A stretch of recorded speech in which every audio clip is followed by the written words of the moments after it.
ক্যামেরার সামনে যে বাচ্চাটা দেখছেন, এই বাচ্চাটা দেখে কার না মায়া হবে। কিন্তু একটা জিনিস ভেবে দেখুন, প্রতিবন্ধী কাট করতে গেলে এই বাচ্চারা গুনতে হয় ঘুষের টাকা। দিন দিন আমরা কোথায় যাচ্ছি।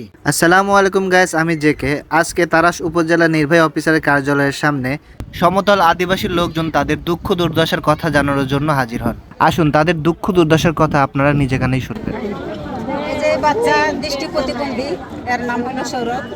তার বাবা মা গরিব, তারা ওই খাস জায়গা পুকুর পাড়ে বসবাস করে, ভূমিহীন। তারা কৃষি কাজ করে, মাঠে কাজ করে খায়। কিন্তু এই প্রতিবন্ধীর যখন কার্ড দেওয়ার কথা বলছে, তখন তার বাপ মার কাছ থেকে 7,000 টাকা নেওয়া হয়েছে। 7,000 টাকা নেওয়ার পরে এই প্রতিবন্ধী কার্ড করে দেওয়া হয়েছে। কোনো কাজ করতে হলে বলে দিতে হবে, মানে টাকা দিতে হবে। কেন টাকা দিয়ে কেন করতে হবে? সরকার থেকে আসবে সেজন্য আমাদের টাকা দিয়ে কেন করতে হবে? অডিট 2বার হয়েছে দাদু ভাই, তাও ঘর হয় নাই টাকার জন্য, কারণ টাকা দিতে পারবো না, ঘর হয় নাই। আমি নিজেও একজন মেরুদণ্ডের রোগী। অটোতে বসে আছে বাচ্চাটা না? ওই বাচ্চাটা প্রতিবন্ধীর ঘর চাওয়া হয়েছে, অডিট 2বার করে হয়েছে। ভূমি অফিস থেকে নিজে নায়েব অডিট করে দিয়ে আছে। পিওন অফিসে কয়বার ঘুরছি, বলছে দেবে দেবে দেবে দেবে, আর এখন দেওয়া হয়নি। তার পরবর্তী 2 বাজার চলে গেছে, আমাকে দেখা হোক।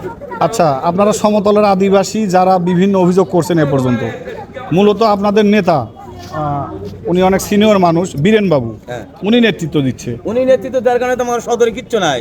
উনি নেতৃত্ব দেওয়ার কারণে আমাদের এত সমস্যা, বারবার আমরা অবহেলিত, আমাদের অরিজিনাল জিনিস পাই না। আচ্ছা, বলবো কার কাছে? টাইলের জন্য আমরা ইউনের কাছে আমরা অভিযোগ দিছি, আর আমাদের দেখা হয় সত্যকে মিথ্যা যাচাই করা হোক। আসলে সত্য কি মিথ্যা? গরু দিলে 20,000 টাকা নেয়, কাউকে জানতে দেয় না, চুপ কাজ করে। গুলটায় না? এরা গোপনে কাজ করে, এরা গোপনে যেরকম চুরি করে, গোপনে তারা এইভাবে তারা কাট দেয় আর এইভাবে চুরি সবকিছু কাজ করে। আমরা একটা প্রতিবাদ জানাচ্ছি যে এটা খুব নিন্দারজনক ঘটনা, এগুলো করা যাবে না। আমাদের সাথে থাকলে জনগণ, আমরা কাজ করব, আমাদের মাধ্যমে কোনো টাকা পয়সা লাগবে না।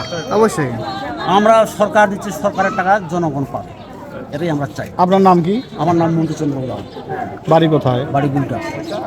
সরকার এবং প্রশাসনের কাছে আকুল আবেদন এই যে জনসাধারণের জন্য যে সেবামূলক কাজগুলো করা হয়, যাদেরকে দায়িত্ব দেওয়া হয়, তাদের সেই কাজগুলো তারা সঠিকভাবে করছে কিনা সেগুলো পর্যবেক্ষণ করা উচিত, এবং কোনো অন্যায় করলে তাদের সাক্ষী প্রমাণ সহ তাদের এই সব বিষয়ের জন্য শাস্তি প্রদান করা উচিত, যেন ভবিষ্যতে এরকম কাজ আর না হয়। ভিডিওটি দেখার জন্য আপনাদের সবাইকে অসংখ্য ধন্যবাদ। ভিডিওটি ভালো লাগলে অবশ্যই লাইক করবেন, কমেন্ট করবেন এবং শেয়ার করবেন, এবং আমার পাশে থাকবেন। আসসালামু আলাইকুম।